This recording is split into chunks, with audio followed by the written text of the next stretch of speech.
Hey guys, I'm David Wood, and I'm just honored actually to be here in the city and in the state, and it took that young man to get me here, and obviously the Lord, and always listen to God, because when God tells you to do something, you better do it. I got two things I want to tell you right off the bat. And you know the first part of the story is, does anything ever that's good come from Nazareth? And does anything ever good come from Hollywood? And I'm here to tell you that Hollywood is alive and God is doing things there that are just unbelievable. I'm originally from Canada. I hope you guys don't mind that, because our hockey team usually kicks your hockey team's butt. But I've been living in Los Angeles for about 30 years. I got discovered as an actor model. I guess I was kind of cute when I was younger. And I got into the industry and moved to LA, and I've been there ever since. Hollywood. And obviously the first 20 years of my life in Hollywood, I didn't know the Lord. So I was living a very heathen life. I should explain something. I hope my bald head is not blinding any of you from the light. My agents got me up for a couple of gigs. They're making a remake of The King and I, and so I'm up for that role. And the guy from Mr. Clean, he's about to retire, so of course I'm joking. So guys, here's the bad news. So this was my life for 20 years, working for the wrong side. I was helping MTV do what it's been doing to the kids, brainwashing them. I've been helping organizations like Playboy, all the big movie studios. This is what I was doing for 20 years. I thought this was what I was supposed to do. I thought it was about making money, becoming famous, private jets, limousines. This was my life for 20 years. Luckily, the Lord got a hold of me, and I had a Paul from Damascus experience when I was 38 years of age. I was living in Bel Air. It was a Friday night, drinking as usual. And the Lord came into the room and into my head and told me I was going to meet a woman who was going to bring me to the church and bring me to him. Well, I'm looking around, guys, because I don't know who God is. I don't know what's going on. Is this an alien invasion? What's going on here? So I kept drinking. It's Friday night, kept drinking. Woke up the next day, about 2 o'clock in the afternoon, hungover as usual. Same thought, presence in my head, the Lord, church, God, what's going on here? So I jump in my car. I drive down to the nearest church off of Wilshire, go in, it's a Saturday, thinking something miraculous is going to happen, but it wasn't the right time. 3 months later, I'm up in Canada visiting Mom, and in walked this young Christian woman into the casting office. She wasn't sure why she was there. She was looking for a job. She sits down in front of me, tells me she's a Christian. So for the last 3 months, I've got this voice in my head. I'm thinking about God. Who do I talk to? I can't talk to any of my friends. What's going on here? She sits down, and for 8 hours, we have the best conversation I've ever had. I had all these questions. She had all the answers. She finally gets up to leave, gives me a book, C.S. Lewis's Mere Christianity. I read that in a day. I give myself to Jesus. I go get water baptized the next day, and I don't come back to Hollywood for 2.5 years. What I did is I put myself into a Bible college a week later. So I literally went, guys, from cocaine, limousines, private jets, the crazy life of Hollywood and a global world, to the Bible college, God, and the Word. And it's been the best 11 years of my life since then.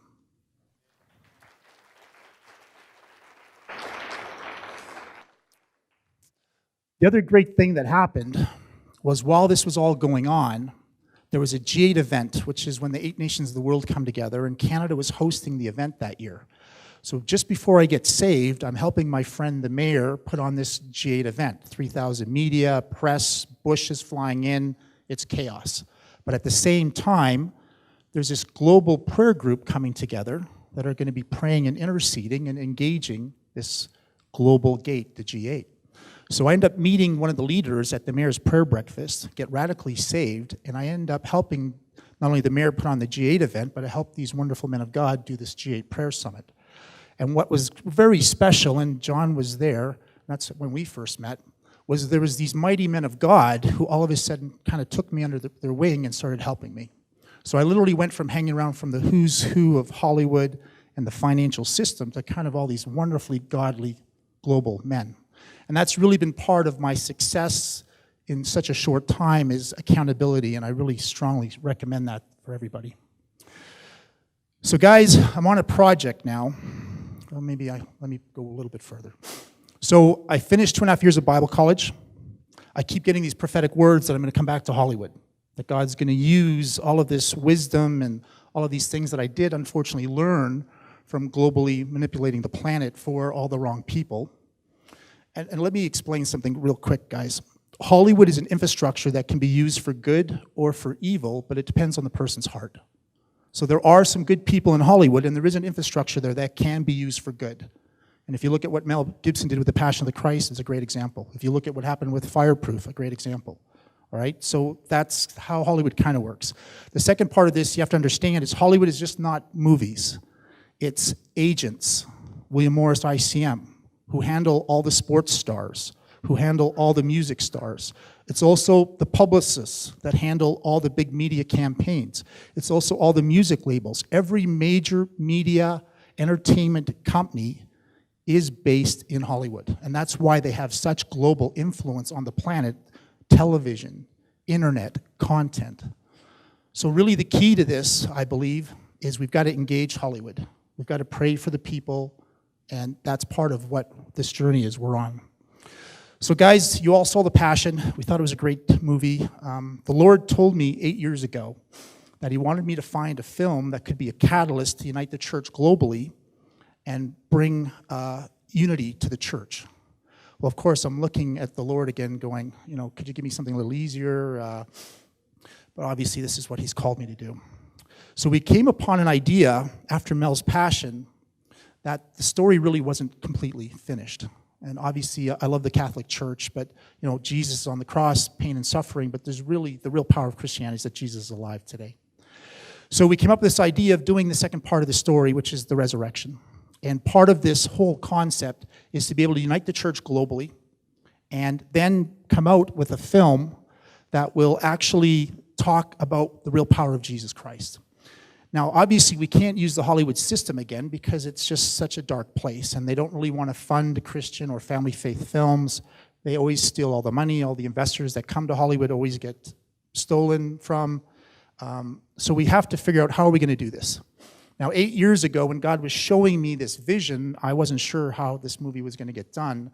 But now, because of the internet and what we call streaming technology, our game plan is to release this movie globally on the same weekend to cell phones in Africa, laptops in China, churches in Australia, and driving everybody to a web platform where they will buy the movie directly from us.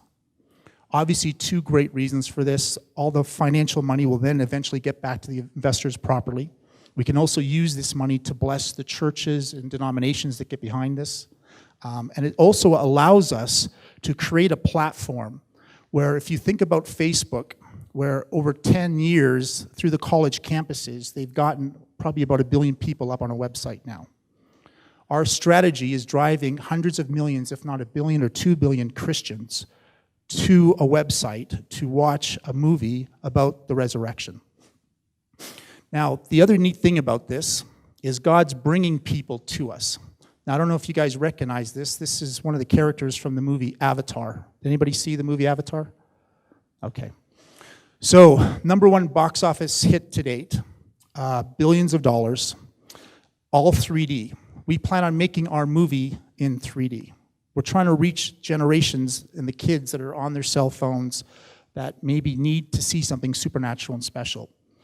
The head guy that helped James Cameron, who made the movie Titanic and who made the movie Avatar, his right-hand guy is named Craig Tanner. And Craig and Gina are very strong Christians, and Craig oversaw for 3 years the team that did the 3D movie Avatar. Craig and Gina called me 6 months ago, and they have joined our team, and they're going to help us make the resurrection film in 3D. What's happening in Hollywood is God is dragging us and bonking us on the head and dragging us out of the system. He dragged me out of there 10 years ago. He just dragged this wonderful couple out of there 6 months ago. They literally had to come out of Hollywood and move up into the mountains just to get away from the spiritual warfare and all of the chaos. So we now have the best 3D guy that's going to make our film, which is right there, the resurrection. Now think about this for a second. What else could unite a church that unfortunately sometimes is fighting about the silliest things? What else do we all have in common but the power of Jesus and that he is resurrected and alive today and we can have a relationship with him today? And what more does the world need to see is the love and hope of Jesus. So guys, our game plan is to make not only the most important movie of the Christian and Jewish faith, but really the most important movie, period. We are, I believe, in the end days, time's getting very short, and we want to use this film to not only unite the church, but encourage it, and use this film to reach a lost world and to hear the story of Jesus. So if that sounds good to you, I want all of you to stand up for a second, please. And I want you guys to stand with me, and I want you guys to promise me that at worst case scenario, that you will pray for this project, that you will pray for us. So I'm asking you to commit to that today. Also, I need about $65 million.